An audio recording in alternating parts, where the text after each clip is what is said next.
Hey, what up, fam? Welcome to another episode. Today, we gonna be talking to our homegirl, Brenda from God is Grey. I think you're gonna incredibly enjoy this person. Her story is amazing. Her new book is amazing. I can't wait for you guys to hear her story from purity culture to having a hoe phase to everything in between. We get to talk to her as she gets candid and honest about everything that she's been through. I know you guys are gonna enjoy it. Here's Nights at the Roundtable.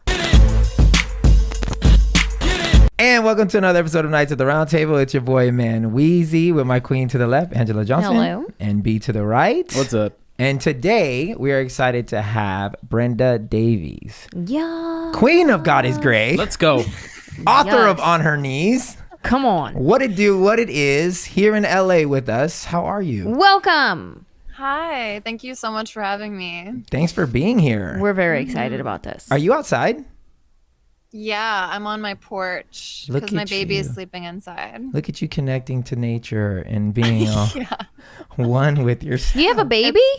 Mm-hmm. How old is your baby? He's 1. Oh my gosh. Congrats. Oh my gosh, wait till we get into the story. I'm so excited to get into all these stories because that story is pretty amazing. Oh, Her okay. baby I got to story. hear this story. But it's funny because we actually quoted your book on it was a book, right? No, it or was a blog. let me tell this part. Okay.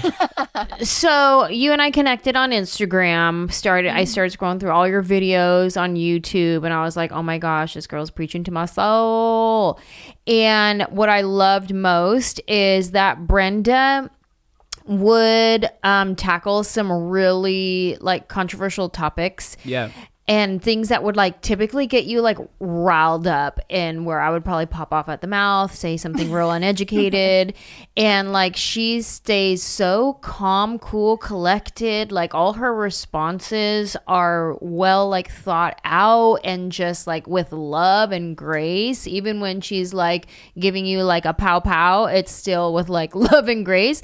And I was like, man, I don't know how you do that. I admire that so much. And so when we did one of our episodes of What's One Lie That the Church Sold You, mine was about purity culture, and so I quoted her episode of her YouTube show. Yeah, I remember that from the purity culture stuff.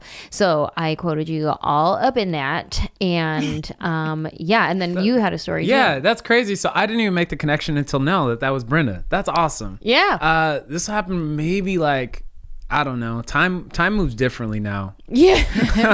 1 month is is 3 true. months. I'm not sure. So it was a few months ago, and Maddie was up. My wife, she was up doing stuff already, and she sent me a link to his YouTube video, and she was like, "Hey, you got to watch it. This girl's breaking down kind of some of the allegations of abuse that's happening at a major church here in LA." Mm-hmm. And I was like, "Oh, okay. I'm gonna watch this and see what it is." And it was one of your videos. And I thought, my God, this girl, one, this is amazing that she's doing this. Mm-hmm. Two, the way that she's breaking this down is like, it's so good. And I'm like, man, I got to watch some more of this girl's videos. Uh-huh. And so it was cool because my wife was actually the person who introduced me to your content on YouTube. So super excited to have you here on Nights at the Roundtable today. Big fans.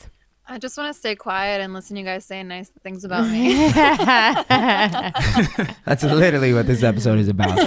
But no, introduce yourself to our fans. Tell us what you do and all that good stuff. Yeah, so I try to think of the abridged version, but basically I started God is Grey out of, like Anjelah, you were saying, basically storming around my house in fury, like cussing up the storm and being really pissed off. So that's how it all started. So a good prayer session. Yeah. Exactly. And it's really dope because at the very beginning of God is Grey, which came to me very divinely, like through prayer, I knew this was something that I was supposed to do. But in that, I really felt called to be very kind to people in comments and to really frame these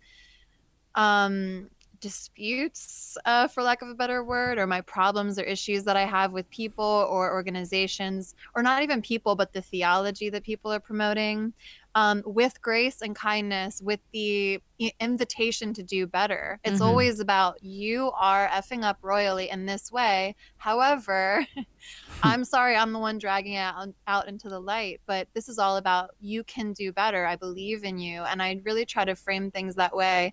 But it's cool because I just had the 3-year anniversary of God is Gray on Valentine's Day.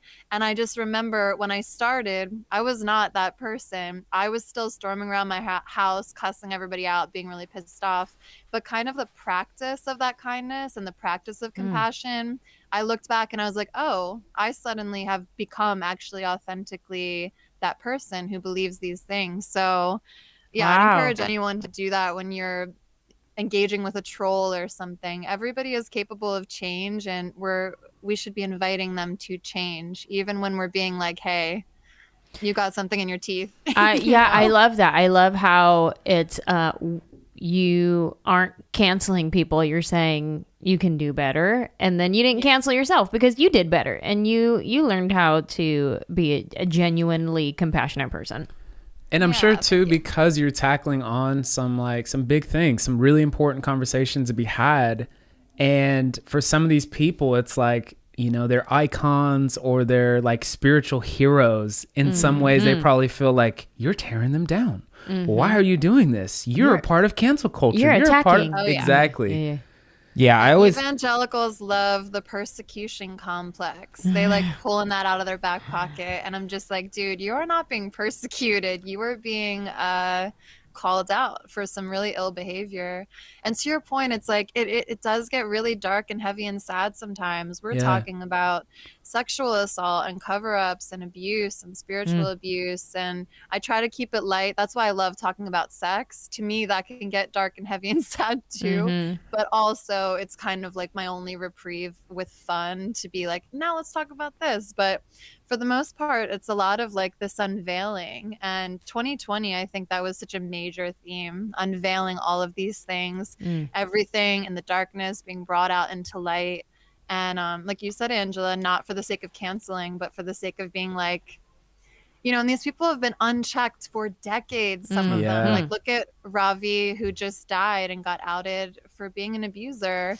You know, it's like people are in these systems and that are protecting them. And that's what my channel is about too, because I was so hurt by purity culture, modesty culture, the misogyny in evangelical churches that was all presented to me under the guise of God's will and living in freedom in Christ.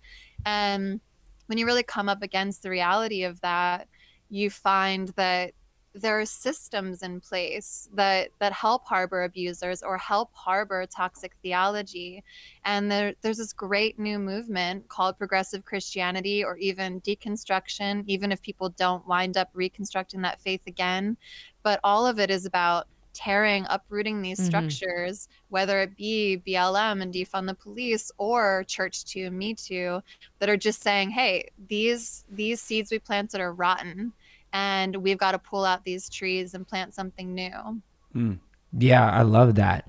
To give people like some perspective, like I know we got on the phone and we did a pre-call and found out a bunch of awesome stuff that we were literally on the same wavelength, excuse me. Yeah. And tell us about your relational background, because I know you said you struggle with purity culture, and I know we were talking on the phone and you were telling me that you were the queen of absolute rampaging. Yeah. Queen virgin of your town, you know, all that good stuff.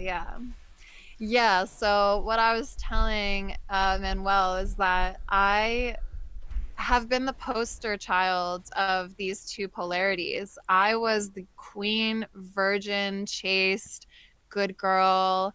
When I found out that God cries when you masturbate from a preacher when I was 12. Oh, wow. Wow. Oh man, that's Y'all the know rain. Bible verse. That's the rain that comes. Anytime it rains, I'm be like, oh, somebody's masturbating. Oh, first opinions 327, man. First opinion. Next time there's a drought in LA, we'll just have to be like, everybody go masturbate. Yeah. We need some rain up here. Time to set it off, everybody. But I always explain to people, because I think I've wrestled a lot with like, how did I end up falling for a lot of these things that were not innately inside of me? Like I always had a very simple, intuitive connection to divinity since I was a little girl. I prayed to Jesus. I loved the Bible, but there wasn't this like pressure and fear, especially when it came to my sexuality or who I was as a woman.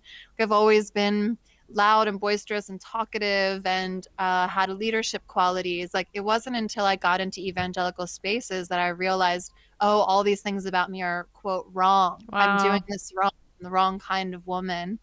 But at the time when I was 12, I was already, quote, a virgin, which I'm getting rid of that terminology. Now I call it sexual debut when you choose to have a sexual debut. Okay. But at the time I was like, oh, well, I can do that. Like, I love Jesus so much. This authoritative figure, this sexy pastor named Pastor Scott with the hookah shell necklace is telling me, he's telling me, good girls save themselves for marriage, and your husband will be super disappointed if you don't do this, and Jesus is going to cry, all that stuff. So I was like, no problem. I can do this. This is not a problem. Not a problem at 12 years old. Bigger problem at 17. Sure. Huge problem at 21. I was dying to have sex. I felt like I was physically like you'd hunger for food. I was like, my body can't take this anymore. This is ridiculous. So I was the one, though, that had everyone buy the purity rings for, to save themselves from marriage. I organized this chastity ceremony at my church when I was 15, which is another reason I have grace for like purveyors of toxic theology, because I was one of those people. Like, I don't know how many people in that group I hurt that I made them question their worth, like I was a part of it. But after I ended up, basically, it's the longest story ever, but I was like trying to save myself from marriage. And Anjelah, well, you were both going to Oasis at the time, right? I was, for sure. Me and you hadn't moved here yet. I was going to Oasis in 2010 when I lived here that first stint. Remember? Because I was going with Ricky. Oh, okay. Yes. I think I stopped going in like 2009 or 2008, somewhere around there. So I missed you. Yeah. But yeah, when I was there, I remember just like scouring the pews looking for other virgins because I didn't know any. And I was just like, who is saving themselves? Like, who out there is doing this too? And all I found was people that were like, oh, well, I wish I had. And I'm like, okay, I'm really horny, and that's not helpful. Like, it's just not. Like, they're like, my marriage would hypothetically be better if I had. And I'm like, I can't deal with hypotheticals right now. So I also dove into biblical research because I wasn't about to like throw in the towel on my, quote, purity too quickly. And then I find out, Solomon has hundreds of wives and hundreds of concubines, and David has 12 wives. And they be having all the sex.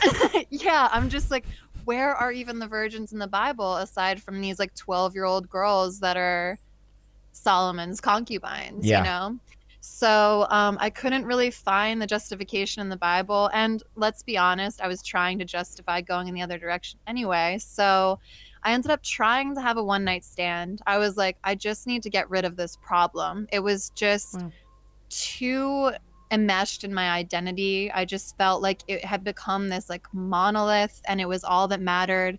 Again, like food, like I also experienced anorexia, and it felt the same. It was like I wouldn't allow myself food, so I thought about food 24/7. Wow. And sex became the same thing. So I was like, let me just have sex so I can have my life back, so I can have friendships again and, be a normal, quote unquote, person. But I got in this whole narrative of guilt and shame, and I ended up marrying that one night stand thinking, oh, maybe God sent the one too soon to like save me from sinning. Like all of these mental gymnastics. Sure. Yeah. That makes sense in the culture that we were in.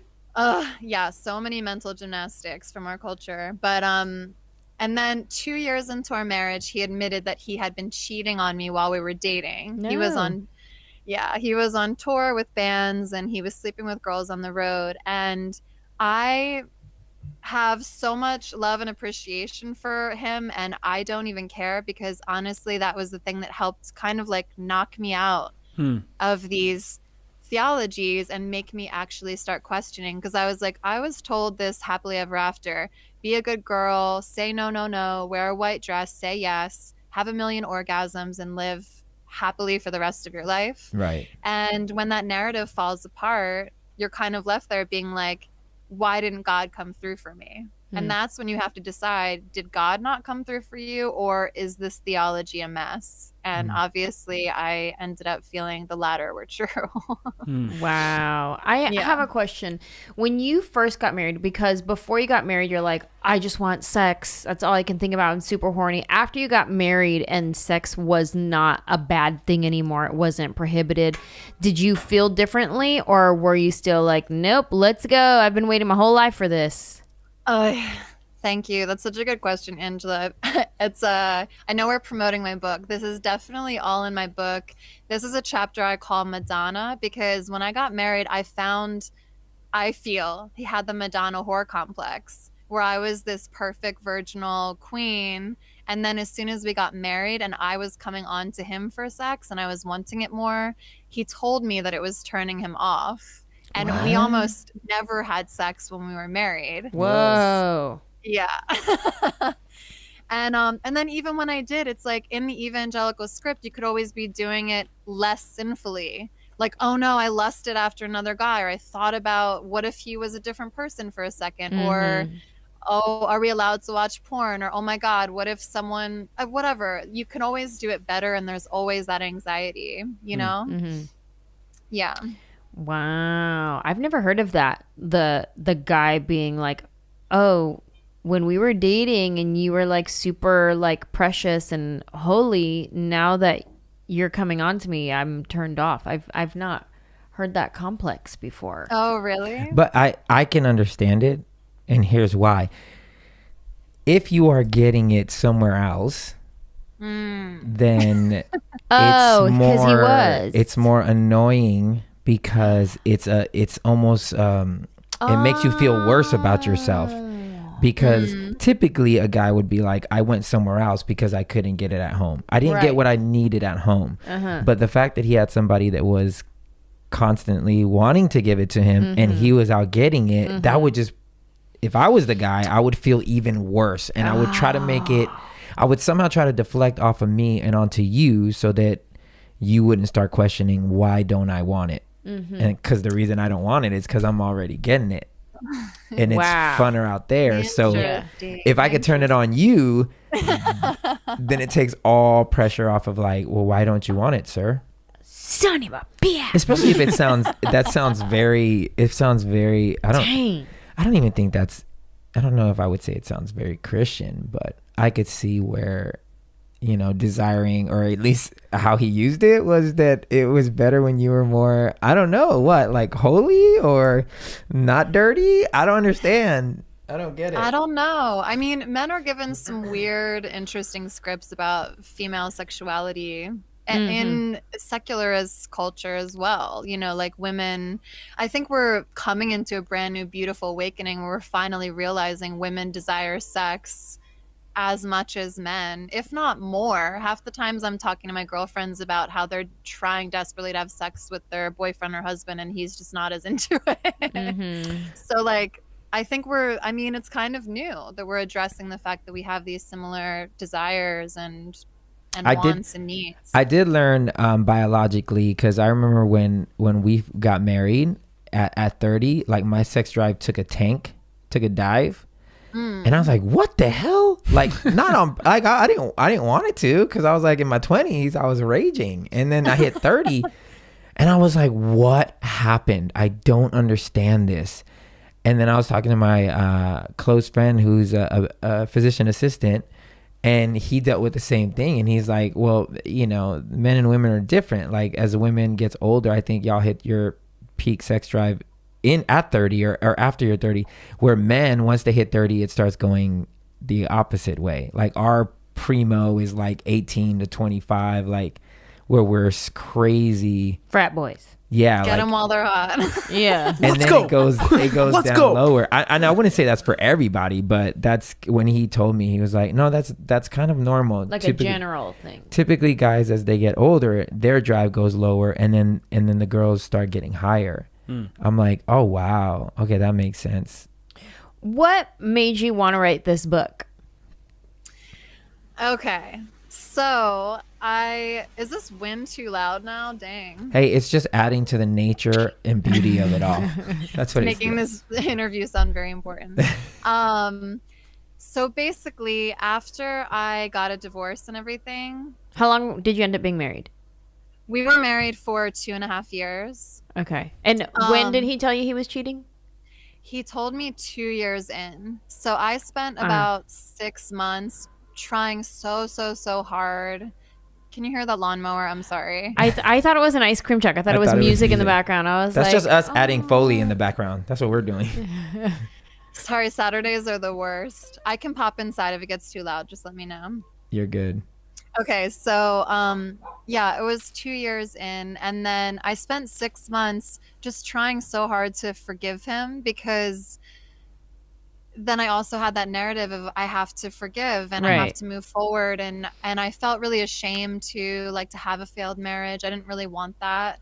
I mean, I don't think anyone really wants that. It's Sure. not the goal. Sure. But when we basically, I described it as feeling like he had this backpack of bricks, all of his guilt about what he had done, and he just gave it to me one day and was Whoa. like, hey, you carry it. Wow. Yeah, there was no solution. And also, I've been a very sexual being from a very young age. I started masturbating around probably 3 years old, which is pretty common for women especially. So I was and even in retrospect, when I look back, I was given the evangelical story of you want the one, you want this one person you're going to be with forever. But I remembered my fantasy life before I, quote, got saved at 12. And I used to imagine kissing a boy and then pushing him aside and there'd be a boy behind him, and kissing that boy and pushing him aside and there'd be a boy behind him. Yeah. And I was like, well, that's interesting, just objectively interesting. I never actually wanted to be with one person. So that made it even more difficult when I found out that he had added to his numbers essentially while we were together, while I stayed, and he was my one and only. Wow. So I ended up having an affair out of that bitterness and anger. Wow. And then that finally was the breaking point where it was well, now I'm just if I wasn't, quote, sinning before, now I definitely am. This is a disaster. Gotta call it out, call it quits. And from there, I swung, I describe it again as a pendulum swing. I swung all the way to the other side and went deep into hookup culture. And Are you still married at this point? No. Okay. And No, I when haven't you, even- so when you had your affair, did you tell him while you guys were still married and be like, well, guess what? I did it to you now. Okay. Boo. No, I lied my ass off, moved out, and then I told him. Oh, wow. Yeah. And then I have so many questions. And it's probably all in your book. Ask away, please. So when the guy that you cheated with, was this your one night stand that you always wanted, or was this a mutual was it a complicated situation, and you're well, I'm gonna go cheat then, let me find somebody, swipe. Well, we didn't have swipes back then. Oh, okay. I'm aging myself, but we didn't.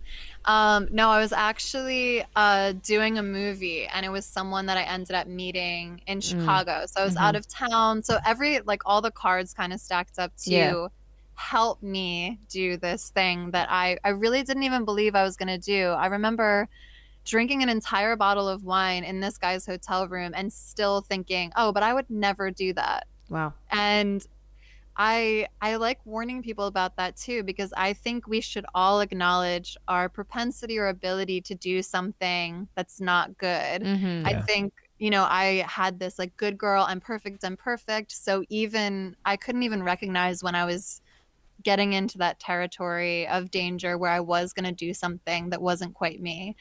And now I look back too, and I'm like, well, the more admirable way to have gone about it would be to have broken up with him, to like acknowledge that I had feelings for someone else and be like, we have to call it quits. But I just wasn't courageous enough at the time. I was too hurt. I was young and like just didn't know how to navigate the whole thing.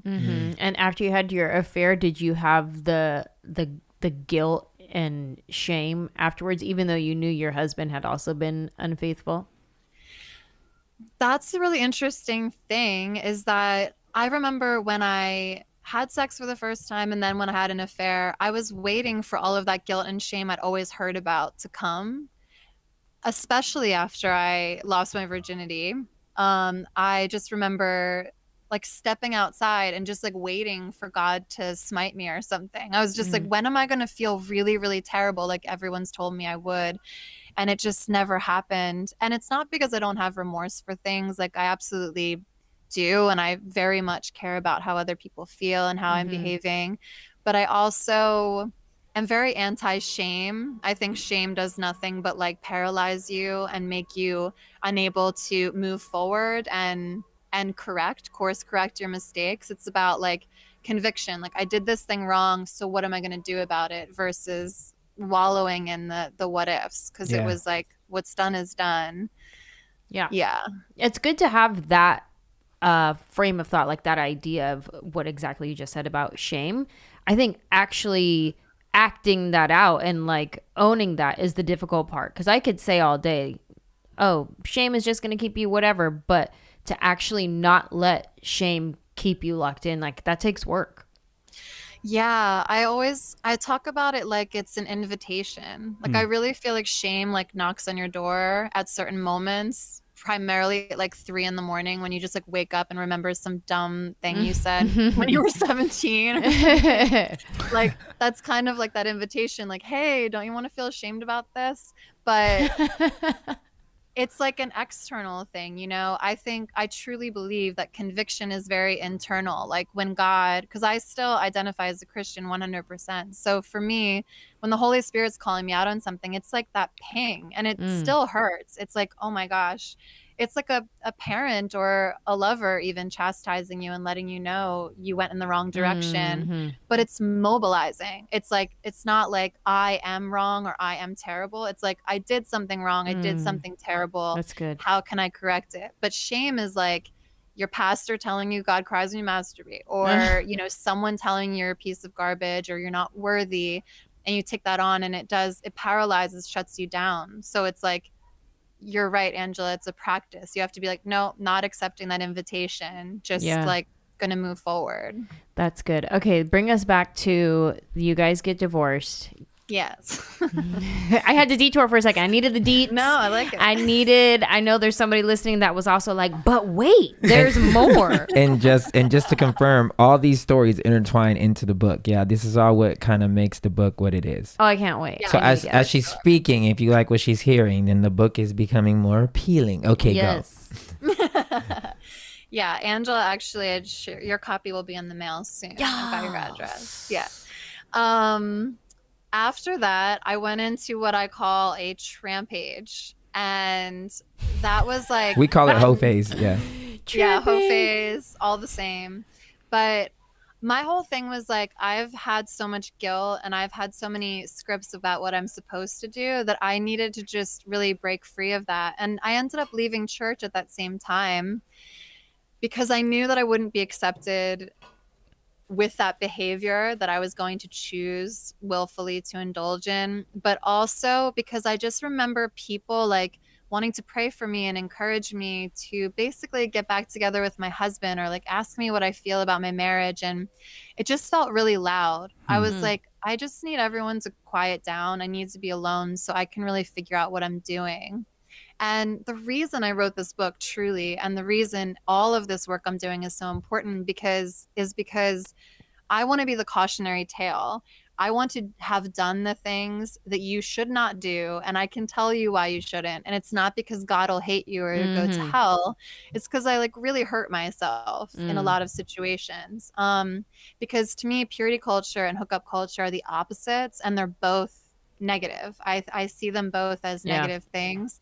That's not shaming people making autonomous, consenting choices with their sexuality. Like, to me, hookup culture is using people's bodies for your own pleasure, not really taking into account what they want to experience or what their emotional life is. When you leave them worse off than when you found them, you know, you're making people cry, you're not being communicative. That to me is hookup culture. And I was deep in that attitude. Especially as a woman, just believing like, oh, guys are just lucky if they have sex. So I don't need to call him back and I don't need to treat him well because he got laid, whatever. Right. Yeah. That's kind of a script we get about gender from all cultures, whether it be religious or secular, which is not right. I totally disagree with that now. But my whole book and the purpose of my work is to say, let's stay centered. Let's be somewhere in the middle of these like polarities and extremes. And that can apply to anything. If like finances are your Achilles heel, for me, sex is my Achilles heel. Like everyone kind of has their thing that they can either, it's almost like whatever you're most talented or skilled at or passionate about can either demolish you or help you thrive. And I like am a sex educator because that is my greatest passion, but it's also been one of my greatest heartbreaks. So yeah, I'm hoping to just like lead everyone to the middle where it's like you are creating a sexual ethic based on integrity, not based on purity, and not based on whether or not you're going to go to hell, and making decisions from that place. Love that. And we can go into the tramp page if you want, but that's a whole thing. I got a question actually about the title of your book. Okay. So the title is On Her Knees, right? So with you talking, for me, in this sort of context, I'm thinking like sexually or like religiously, you know, like the on her knees is like praying, and then on her knees is also have the sexual connotation as well. Can you kind of share a little bit of why you named your book On Her Knees? So brilliantly. Yeah. Microphone again. Oh no. She's got it. I don't know why it keeps doing that to me. Okay. That's good, right? Yep. Okay. I cannot take credit for this. I'm going to give credit to my amazing friend, Alberto. I was writing the book. I was just getting God is Grace started because I actually began the entire YouTube channel so I could get this book published. Okay. And then the YouTube channel became its own thing. So I was just starting the channel. I was like sending out the book to people. And I was modeling at the time, and this amazing, beautiful, gay Italian man named Alberto was just like in a frenzy going around the room, like pinning me into clothes. And I was like, I need a title that's like sex, but also praying. And he was like, On Your Knees.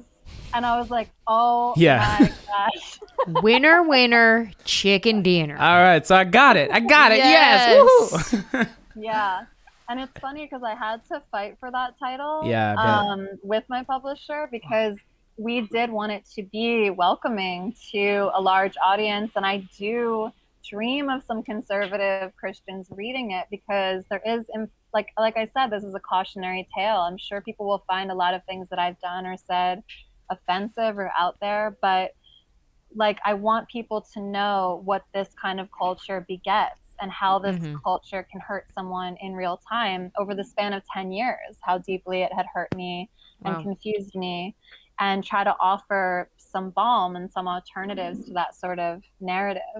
Tell me, because this is where our conversation got cut off, which goes into what you were saying. Because when we were having our pre-call, we got into her baby. And she was like, this is how I got pregnant. And I was like, oh no, I've warned people like that. We need to hear this just story. In talking about, the consequences of wilding out, like it's all real, but how she handled it is pretty amazing. So tell me the story that I didn't get to hear. Tell us.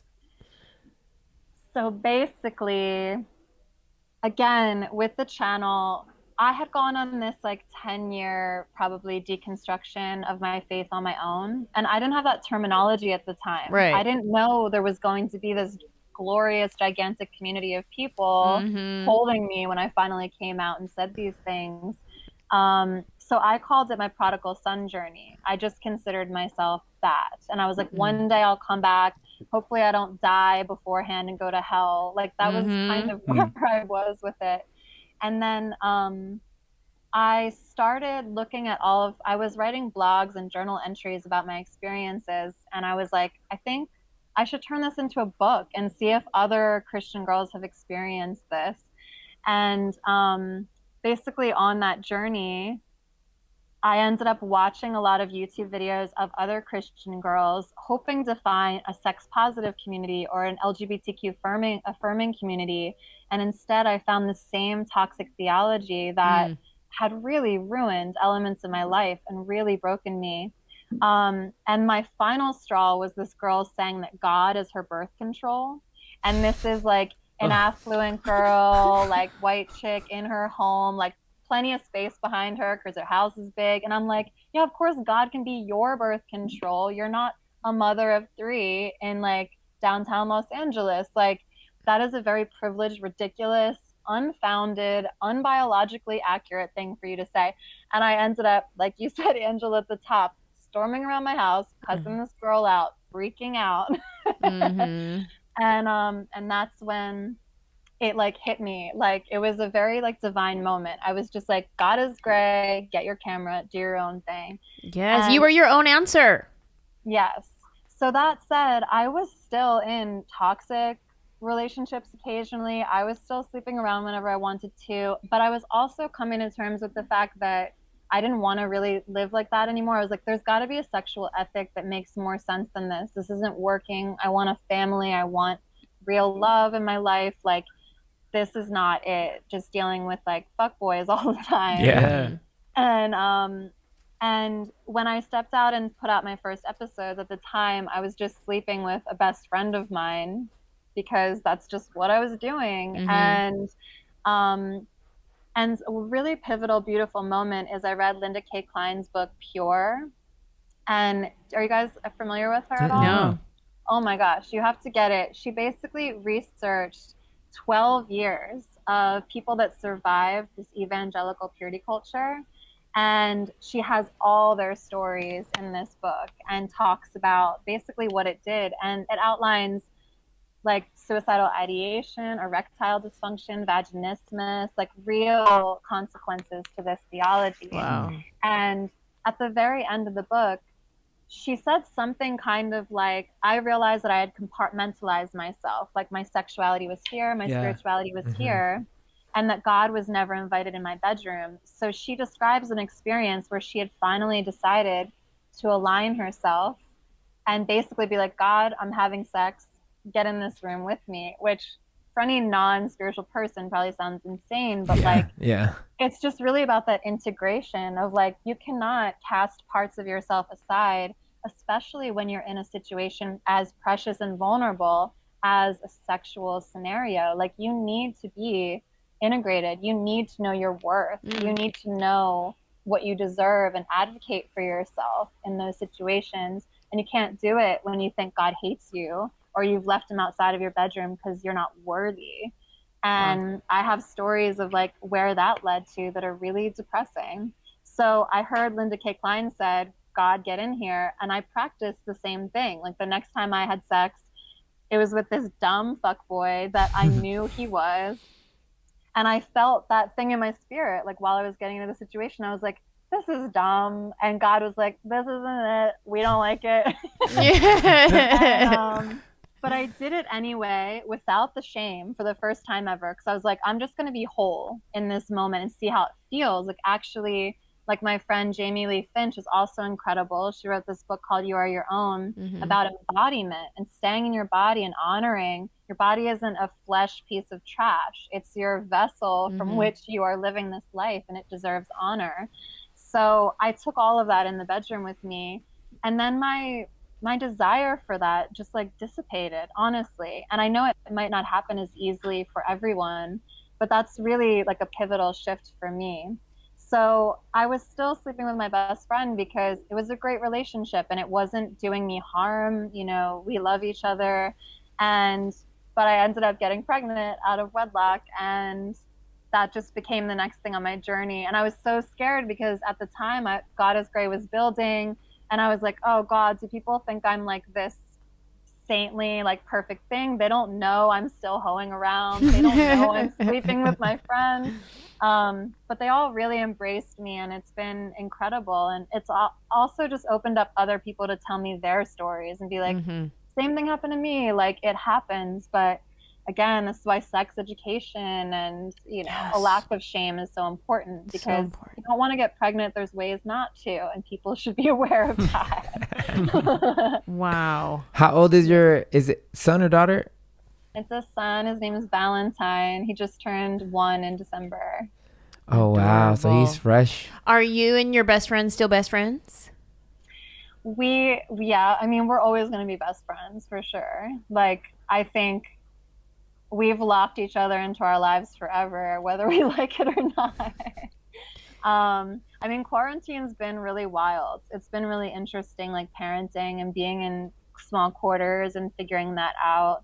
But like everything feels really good and aligned. Like I just feel like I'm in alignment and I know what I'm doing and I know how to respect myself and others. And, you know, it doesn't make any of your relationships perfect. Things still ebb and flow, but yeah, essentially we're really good, and I think we'll always be good. What was the reaction from your family like when you first started your deconstruction phase, even though you weren't calling it that? Like, even for myself, I didn't call it deconstruction because I didn't know of that term. I just would say, I'm asking God questions right now. Like, that's what my answer was. I'm just asking God some questions right now. What was the reaction response from your family and close friends in that Christian community when you first started to ask your questions and go prodigal out? Oh, you know, they were totally chill. They believed in me. No shame, no fear. No, it was honestly all like, well, I'll see you in hell. Like, shoot, there's so much anxiety in this realm of Christianity, and I get it. Like, we've all been given the narrative of hell and eternal damnation, and I know people are afraid themselves to ask these questions, and you're not allowed to ask questions either. Like, you're not allowed to go to your pastor and be like, hey, look at this verse about homosexuality. Do you think da-da-da? It's just like, no, we're not talking about that. This is not what we're doing. We're this kind of church. So I think we all know this. And that's another reason why I left Oasis at that time, because I knew that environment wasn't going to be a safe space for my deconstruction. And I have my issues with them, but like, you know, I can't say anything. I don't have anything too bad to say about it. It's just like the culture of that kind of church is pretty standard. The most hurtful thing to me, though, was my dad, because I was always my dad's golden girl. There's 4 of us, and he never even like hid the fact that I was his favorite. And it's because I didn't drink and I didn't smoke and I didn't have sex, and I was like perfect. And all my other siblings were the opposite. So I was just the golden one. So it has been really, really hard for him to watch me deconstruct, because it was like, I think he really thought he was losing me to hell. He thought he was losing me to Satan. Like, one time he said he had a nightmare that I went on the Conan O'Brien show. And you went into the pit of hell. Yeah. And then he was like, apparently Conan was like, do you believe gay people go to hell? And I said no. And my dad said, and then I saw the audience and Satan was there laughing. And I was like, okay, Dad. Oh, man. You know what's interesting though, then, so your other 3 siblings, were you not as close when you were super holy, and then when you became, you know, human, did you now find more space with them? Like, you know what I'm saying? Like, did it go from you and your pops and mom being awesome because you were considered the golden child, and your siblings were like, you know, they could see that you were favored because you were, you know. Her dad was probably so mad at her siblings. Like, what did you do to her? Look what you did. And corrupted her. Are you closer with them now? You know what I'm saying? Well, it's really funny because they were corruptive in that when they always tell this story, we're like 15 and 13 years apart, me and my two older ones. So when I wasn't sleeping when I was a baby, they said they blew weed into my crib to make me sleep.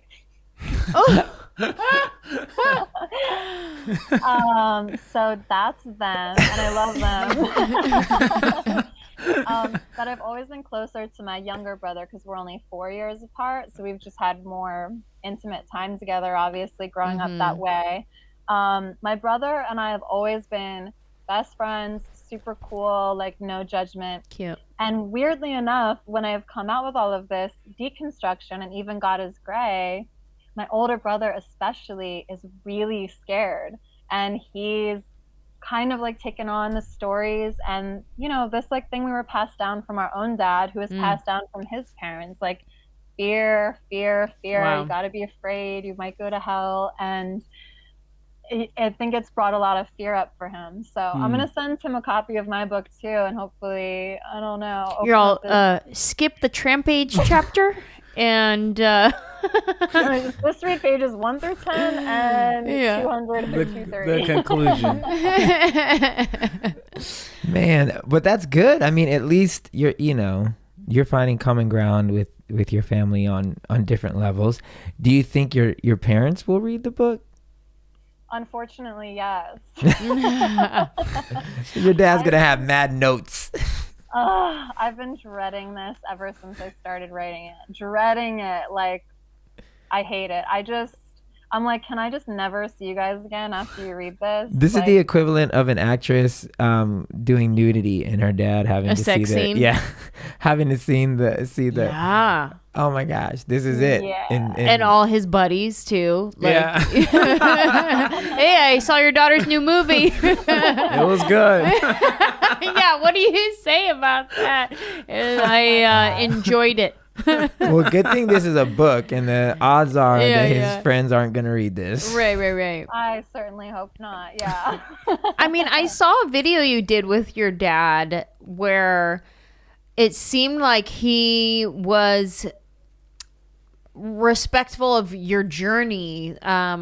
You guys were having a conversation where you were on different opinion, and your brother was in it, I think, and it was like he would pose a question and then you would have your answer and your dad would have his answer, and you were showing how you could be like polite on opposite ends of a topic. But your dad seemed like he was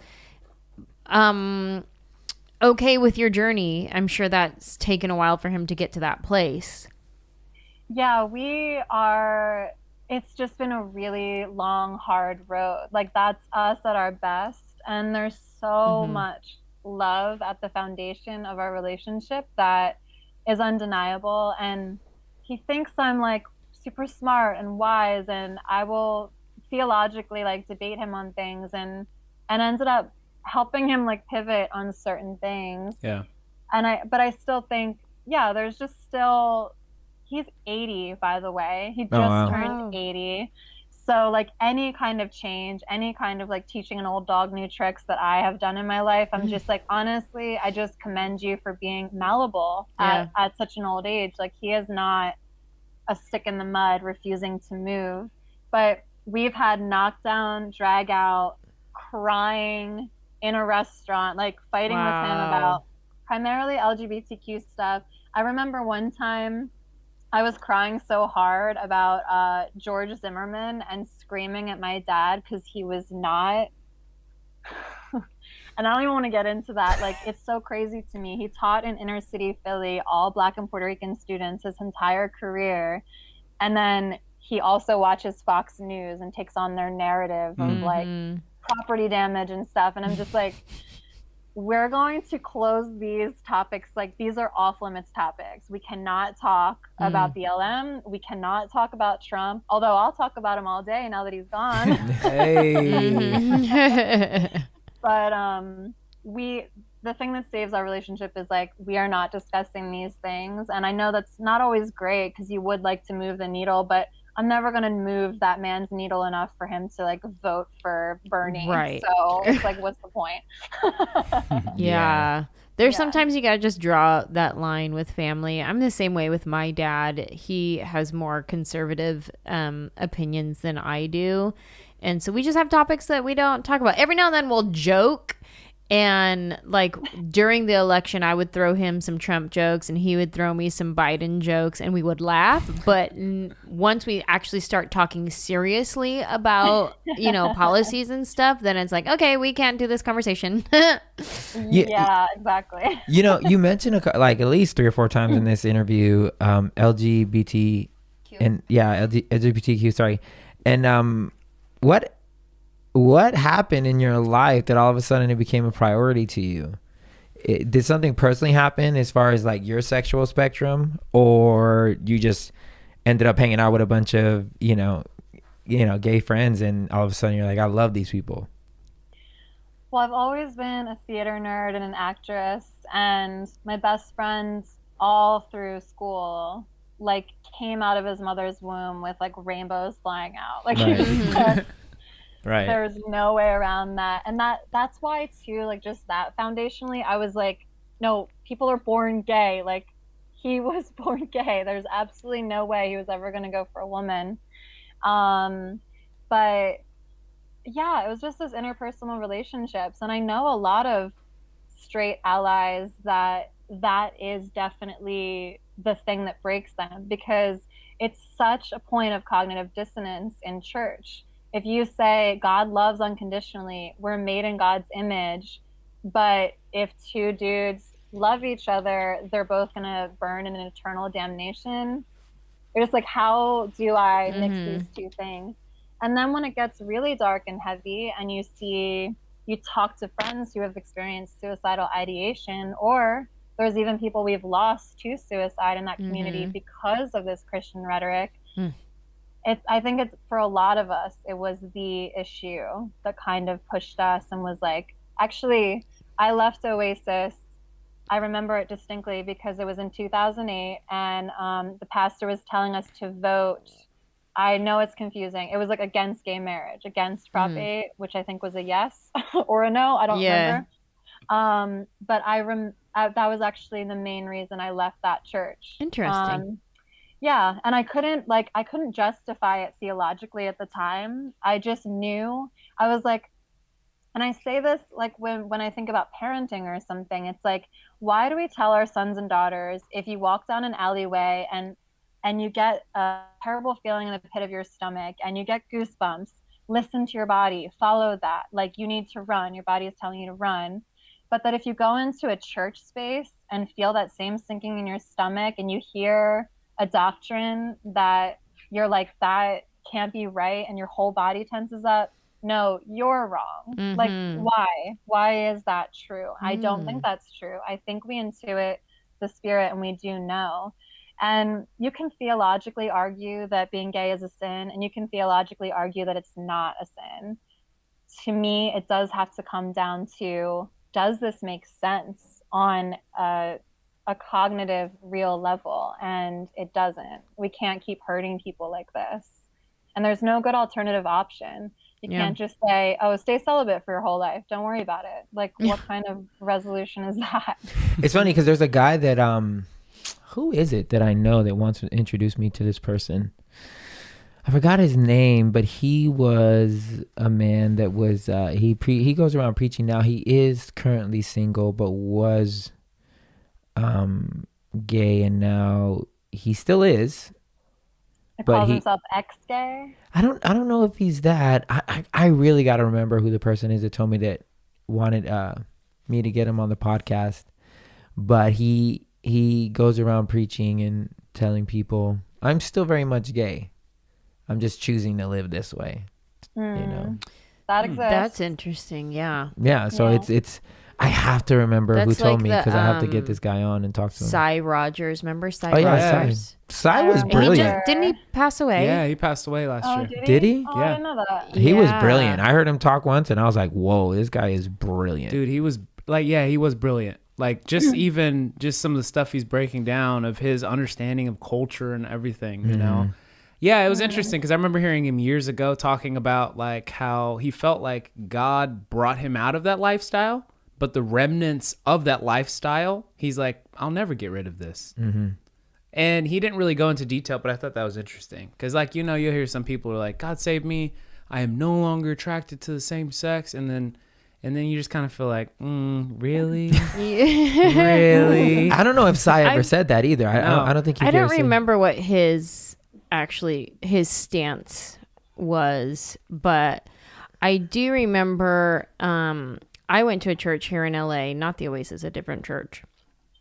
And I brought one of my gay friends. And this is my friend that I've known for years from the Bay Area, very big radio personality, very much out gay man. And he was in LA for whatever reason, so I invited him to come to church. And he actually came. He said, yeah, I'll come with you. I was like, oh my God, he's going to come with me to church. And so I pick him up at his hotel. We go to church. And I kid you not, the pastor says from the pulpit, gay people will not enter the kingdom of God. Gay people are going to hell. And my stomach dropped, like my throat, like my body tensed up, and I was like, I like couldn't breathe, and I just leaned over to him and I was like, that's not true. I don't agree with that at all. And we got up and left. And I was like, nah, I think I'm done going to this church now. And I don't go to that church. I haven't been there in years and years and years. But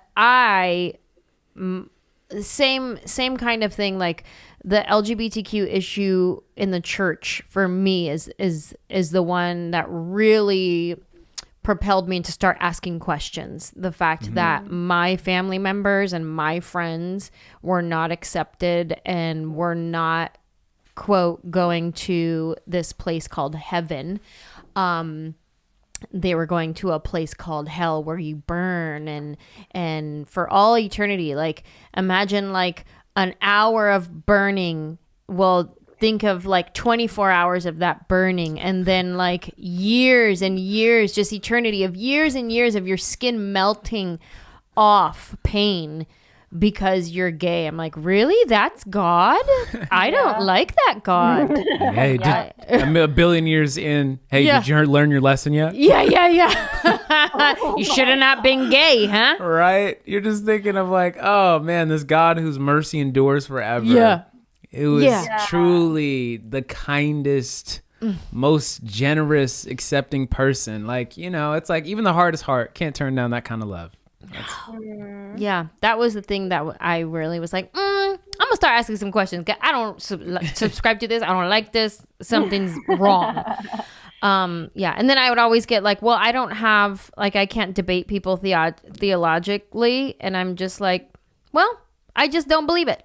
So I think you're wrong. And I would rather stand on the side of love than be, quote, right. So I guess we're all going to hell in a handbasket.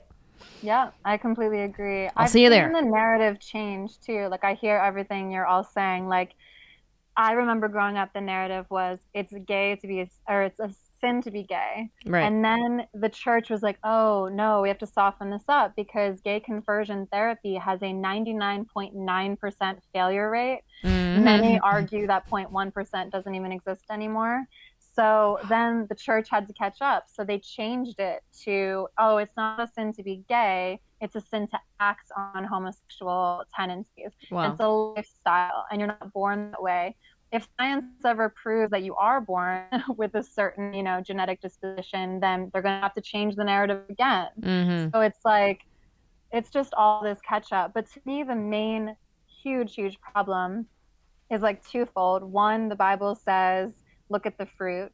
We planted the fruit or the seeds of this doctrine of anti-LGBTQ, or you have to be in a heterosexual union, and it's grown into people killing themselves. Mm-hmm. So look at that. And then the second thing is, like, so many people will dismiss it and be like, well, then you just are celibate, or you just, have a heterosexual union, and God will give you the strength. Don't worry. But then you get into that compartmentalization I talk about. I was so fascinated when I learned that the root word of Satan means the divider. When I learned that, I was like, whoa, every time we're divided, whether it be ideology or like ideologic, oh my God, I can't say that word right now, in our ideology, or if we're arguing with someone about politics and we're divided in the church, we're divided on all of these points, that in its truest term is satanic. It's division.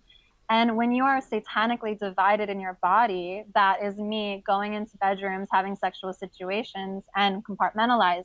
It's the division again. So if someone is denying this inherent, like, fundamental part of themselves, and like turning it away and trying to deny it and trying to white knuckle it through life, and not be that person who's holistically 100% in it, in their body, in their desire, in their spirit, all of it, then you have a divided person. And I truly believe that's what leads people to be in all of this turmoil and all the suicidal ideation you hear about. If it was that easy, if it was that possible, if God was that gracious to give you the strength to never have sex with a man or a woman when you're not supposed to, then, it wouldn't feel this hard. It doesn't make sense. Like, none of it just logically makes sense. And that's why I'm with you, Anjelah. It's like, you know what? I just don't believe it's true. I don't believe a God can be all loving, all powerful. I do not believe we can be made in his image and yet be made with something fundamentally, quote, wrong with us. It just doesn't add up. The math don't work. It's a tough, I mean, it's a there's so many sides to these stories, and I think the most important part is making space for all the stories to be told without feeling afraid of where somebody lands. I was talking to somebody on Facebook, and the dude was like, he told me, I mentioned something in one of our teasers, and he said, literally his words were, I don't have to, here it is. When it was the sex part, it was a sex one, because we had the conversation, and it was one where I was like, we took questions, and we answered the question about bad sex in a marriage. And the guy he answered, he said, but why surround yourself with people that do not hold the same values? I don't want to argue, but I also don't need to respect your opinion if you have a disgusting view on life. Okay. And so I was like, oh, you lost me at, you don't need to respect me because I have a disgusting view, because you're determining what is disgusting in my life according to what's disgusting in your life. And you just finished confessing that you don't need to respect people that you find disgusting. And I asked him, I'm like, what are you so afraid of that someone else thinks a different way? Like, why does that offend you so much? Why does that bother you so much? I would understand if that person came into your house and put a gun to your head and was like, you better be gay or else you're gonna die. Then you can be all the time. Then you could be offended. Be offended by it. Be upset. Be like, oh man, I don't want to do this. But if someone's going about their life doing what they feel is right to them, what is our fascination with condemning them? And we use righteous words and like, oh, you have to defend the gospel. You have to stand up for what's right. You have to speak the word. And I'm like, defend the gospel with what? Our frailty? With our constant need of saving? With our inaccuracies? With our inabilities to stay sinless for just one day? Like, what exactly are we defending the gospel with, For me, I'm like, the best defense of the gospel is Christ himself. We point people to him. Not to ourselves, because if we pointed them to ourselves, it'd be like, hey, just so you know, there's somebody that did it better than me. Try not to focus on what I'm doing. Just, Focus on what I'm saying. You know, it's like I struggle. And the only reason is because I used to be this. I told you on our pre-call, I used to be that person that was very adamant that I needed to be able to say whose side each person was on. It's like I feel like we have this innate desire to walk through life and put people on either side of the line. The rights and the wrongs, the holies and the not holies, the going to heavens and the not going. Like, we need to know. And then I ask sometimes people, why do you need to know? Like, what does it benefit you? Do you feel like you stand taller because you're on one side or the other? Do you feel like better than the other person? Do you feel what is it? What emotion drives the need to know or the need to proclaim who is going to heaven and who is going to hell? Because the only emotion I can feel is ego. There's an ego in claiming to know, in being a person that decidedly wants to tell someone their inevitable future, like their ongoing, never-ending future. I need to be able to tell you that your eternity is going to be this, so that way I feel more secure about my eternity. I don't know. I can't come up with a good answer. I have a thought to that. That yes, there's the ego thought of it, but I think also it's that sense of security that people have. That I know I have it. Like, I just want to get things right, because if I know that I'm doing it right, then I can relax. Because I am doing it right. I'm doing my part. I got my routine. 1 + 1 = 2. We're good. As long as I keep doing 1 + 1 = 2, I'm good. And I got it right.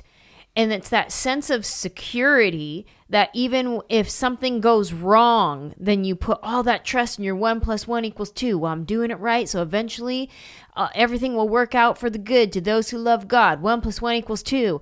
And it's that sense of security that I think people hold on to. So if you're doing something that is opposite of my 1 + 1, but you're claiming that you believe what I believe, then that makes my sense of security like up in the air a little bit. Like, no, wait, you can't be getting different results of your 1 + 1 than I have, because then I could be wrong. Hold on.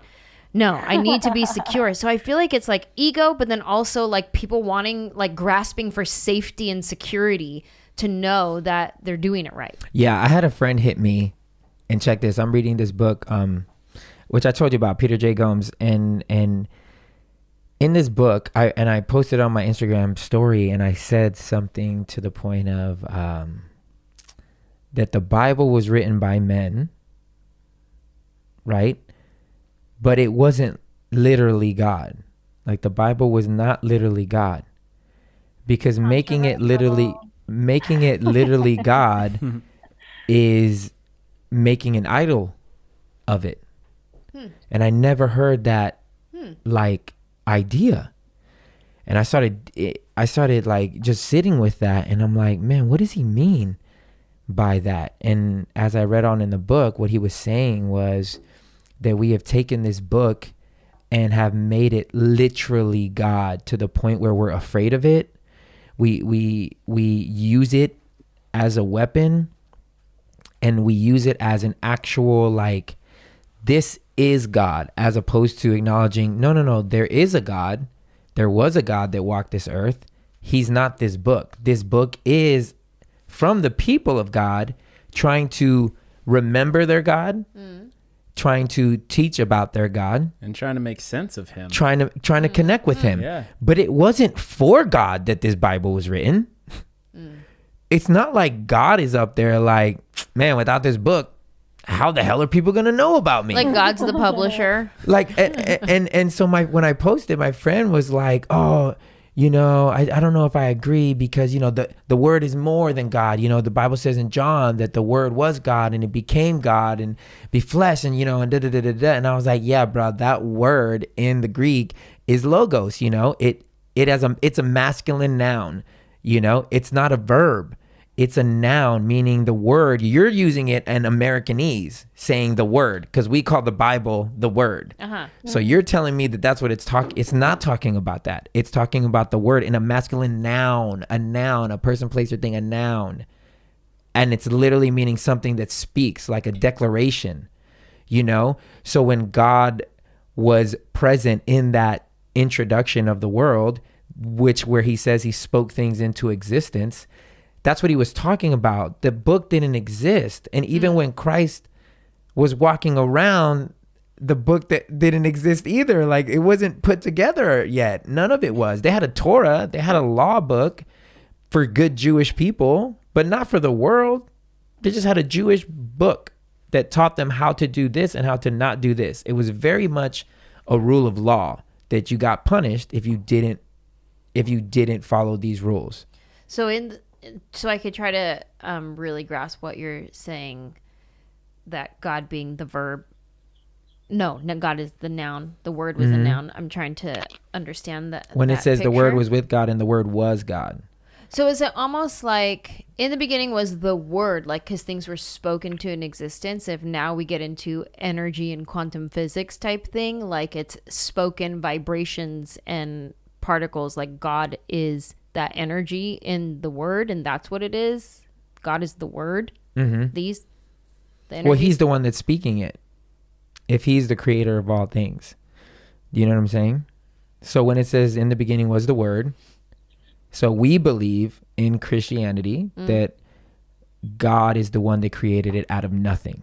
Okay. There are certain people that believe that it was a substance, that there was matter. So in the Apocrypha, it teaches this, that it was the earth and everything was matter, and then God molded the matter into something. We believe that God spoke it into existence out of nothing. So and that's the word. He was it. Yes, the word that was spoken. Correct. Okay. Correct. From my understanding and reading, going into the Greek, I don't speak Greek, so there's probably even more nuance. Sure. But in me breaking it down in my understanding, so the reason I say all that is because we're talking about how close people keep, how some people idolize the Bible with theologically feeling like that's what we've been taught. We've been taught to respect the Bible more than each other. So my question, in what we're talking about now, that's why I bring it up, because I feel like more people have reverence to a book than to creation that the book was written to save. Yeah.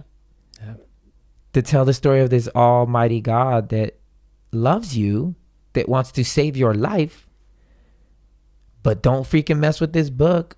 This book is our God to us. And at least that's how I saw it.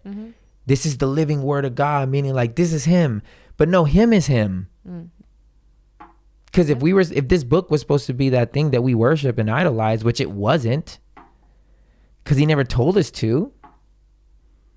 When he came to fulfill the word, he didn't do away with it, but he just taught us how to do it in a human way. This is how you do it right, Yeah, Richard Rohr, he talks about this of like life is like you're like on this tricycle, and that front wheel is your own personal experiences. Like the life that you live, these memories, these things, the mistakes you make. And those two back wheels, one is scripture and the other is church history. So those are the things that all go together. And for a lot of people, it's like they're either trying to ride that unicycle or it's a bicycle, and they almost take their own personal experiences out of the play. And they realize why this bike can actually go far and it's hard to ride. It's because you're actually denying yourself to humanity. Right. Like your humanity, that thing, your experiences are always going to be that front tire that directs you where you're going. And these other things help support that and help give you perspective in the midst of that. Yeah. That's good. Shout out Richard Rohr. Come on, Rohr. Come on, Father Richard. Anyways, I'm sorry. We got into the biblical stuff. No, I love it. But it was something that you brought up, what we were talking about concerning your book, which I'm very excited for you, because it's hard to even start the idea of wanting to do a book. I feel for most people, whenever they say they want to write a book, I see on their face the absolute daunting task that it is. So I want to say super like congrats and kudos for you even writing it. Even more so that you completed it and you're proud of it. When is it dropping, or is it already out? It's up for pre-sale, which can really change an author's life. If anyone was vibing out with me, please get it today. That'd be amazing. Oh, we'll put it in the Barnes & description. Noble, Amazon. It's called On Her Knees. Not to be confused with a lot of the like erotica of the same name. Amazon has like amazing titles, and it's just like black and white, like sexy. Nice. Not that one. We will put the link so that they don't get confused. We'll put the link in the description because I think they're gonna love it. I'm so excited for you in this book, and thank you. And it comes out on April 6th, so it's almost here. Awesome. April 6th. Yes. Snaps. This book will change people's lives, will help so many people. I hope so. Let me write this down so I can make sure Especially that like people who maybe haven't asked the questions or become the prodigal son or started their deconstruction, like whatever it is, but you've always had that intuition of like something doesn't feel right.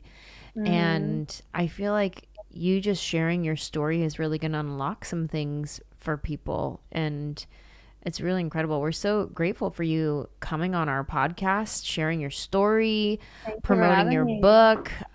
You've blessed my life with your videos, and Maddie, Brandon's wife, and I hope everybody listening right now go subscribe to her YouTube channel, God is Gray, her Instagram page, God is Gray, and check out her book. If you've jived with anything that we were saying here, she has so many other topics and videos and things that are just really, really insightful. I will put all the links in the description, so it'll be super easy to find her.